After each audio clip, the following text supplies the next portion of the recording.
अशोक गहलोत जी के साथ है। अगर यहाँ चुनाव कांग्रेस जीतती है तो क्या अशोक गहलोत जी ही मुख्यमंत्री रहेंगे? इस सवाल का जवाब मैं थोड़ी दे सकती हूँ। तो कौन ये हाईकमांड है? कौन? खड़गे जी है और कौन है? गांधी परिवार या खड़गे जी? क्या कह रहे हैं आप? कांग्रेस के अध्यक्ष हैं। Sachin Pilot, Ashok Gehlot, will they fight together? क्या वो एकजुट होकर लड़ेंगे? एकजुट होकर लड़ रहे हैं, एकजुट होकर लड़ रहे हैं। हमारी पूरी पार्टी एकजुट होकर लड़ रही है। राजस्थान में बीजेपी एकदम बिखरी हुई है और कांग्रेस एकजुट है। कांग्रेस बिल्कुल एकजुट है। चलिए अशोक जी, उस पर आपके चेहरे पर भी मुस्कान आ गई।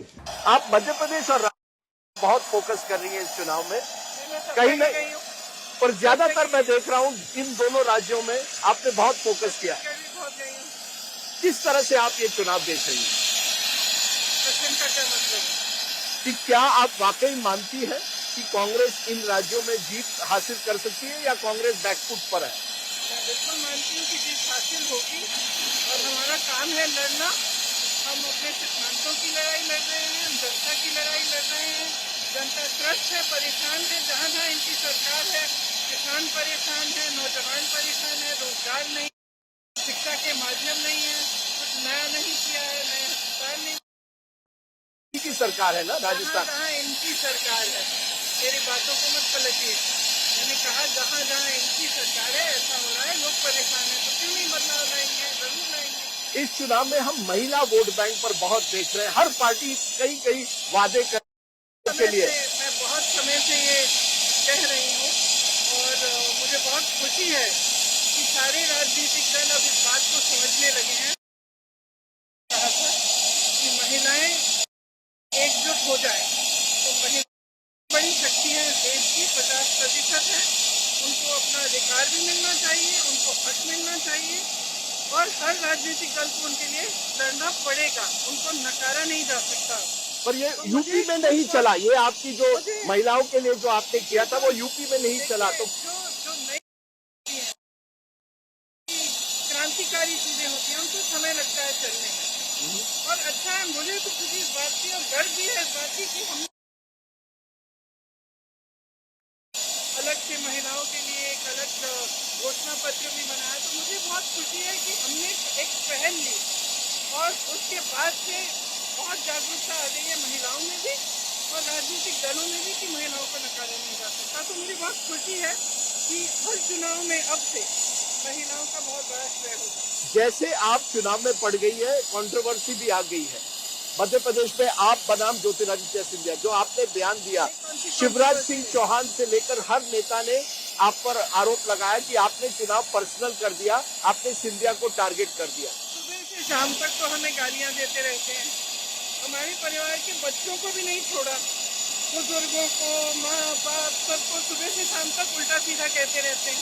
हम तो कोई रोके नहीं है भाई इन बातों के। हम समझते हैं सार्वजनिक जीवन है, सुनना पड़ता है, लड़ना पड़ता है, संघर्ष करना पड़ता है। अब ये भी थोड़ी हिम्मत करें। तो आप भी पर्सनल कर रही है अब चुनाव? पर्सनल क्या कहा? मैंने कहा कि महान अभिनेता इसमें पर्सनल नहीं, आपने कहा उनका हाइट छोटा है, ये सब आपने जैसे ही उठाया उनका अहंकार बढ़ा है। अहंकार बढ़ा और हाइट छोटा है, तो वो बड़े गुस्से में हो गए। तो उन्होंने कहा चुनाव का मुद्दा नहीं है, ये हाथी चीज है और चुनाव मतलब भाषण के बीच में कुछ ऐसी चीजें ठीक है। चुनाव के मुद्दे क्या है? बेरोजगारी, महंगाई। जिस तरह से मध्य प्रदेश में की सरकार ने 21 रोजगार दिए 3 सालों में, 21 रोजगार। शर्म आनी चाहिए इनको कि इन्हीं मुद्दों पर चुनाव लड़ा जाए, इन्हीं पर बात। आखिरी सवाल, आपका रोल क्या है? आखिरी सवाल, आपका रोल फिर क्या है? राहुल गांधी प्रचार कर रहे हैं, तो आपका क्या रोल है? मेरा रोल है अपनी पार्टी के सिद्धांतों के लिए लड़ना जी, अपने देश के संविधान के सिद्धांतों के लिए लड़ना। जो गरीब हैं, जो किसान हैं, जो महिलाएं हैं, जिसके जीवन में मुश्किलें हैं, संघर्ष है, उनके साथ खड़ा हूं। क्योंकि ये सवाल उठ रहा है, आप 2024 का चुनाव अब लड़ेंगी कि प्रियंका गांधी केवल स्टार कैंपेनर रहेंगी? तो बहुत दूर जा रहे हैं। नहीं, बहुत दूर नहीं। 6 महीने में, 4 महीने में चुनाव आ रहे हैं। आप केवल स्टार कैंपेनर हैं या किस तरह से? इनको मेरे ख्याल से कितने 20 सालों से देख रही हूँ, उससे ज्यादा 20 सालों से यही है इनका कि कहीं अच्छा, आप अशोक गहलोत जी के साथ हैं। अगर यहाँ चुनाव कांग्रेस जीतती है तो क्या अशोक गहलोत जी ही मुख्यमंत्री रहेंगे? इस सवाल का जवाब मैं थोड़ी दे सकती हूँ। तो कौन ये हाईकमांड है कौन? खड़गे जी है और कौन है?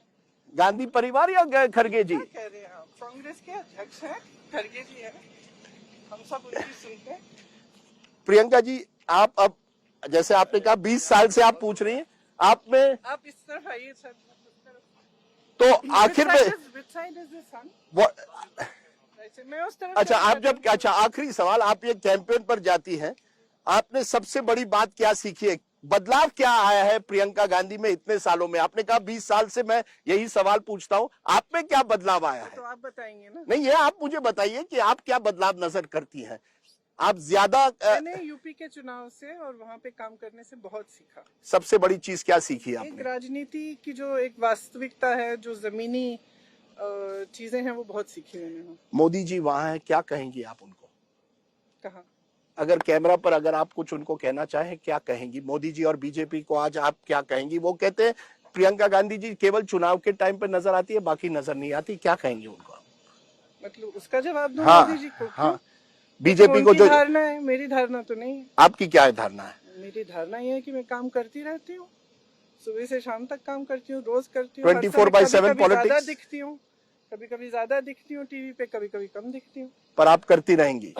क्यों नहीं, बिल्कुल। एज अ स्टार कैंपेनर आप भी मुझे 20 सालों से देख रहे हैं। मैंने कहा 2024 का चुनाव एक बार फिर पूछता हूँ, रायबरेली से लड़ेंगी? हाँ? रायबरेली से लड़ेंगी आप?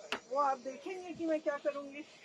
Sachin Pilot, Ashok Gehlot, will they fight together? क्या वो एकजुट होकर लड़ेंगे? प्रियंका एकजुट होकर लड़ रहे हैं, एकजुट होकर लड़ रहे हैं। हमारी पूरी पार्टी एकजुट होकर लड़ रही है। क्या आपने उनको साथ लाने की कोशिश की थी? इस चुनाव में राजस्थान में बीजेपी एकदम बिखरी हुई है और कांग्रेस एकजुट है? कांग्रेस बिल्कुल एकजुट है। चलिए अशोक जी, उस पर आपके चेहरे पर भी मुस्कान आ गई, बहुत बहुत शुक्रिया। हम आपको चित्तौड़गढ़ में मिलेंगे at the rally. Thank you Priyanka ji, Ashok Gehlot ji, bye for now.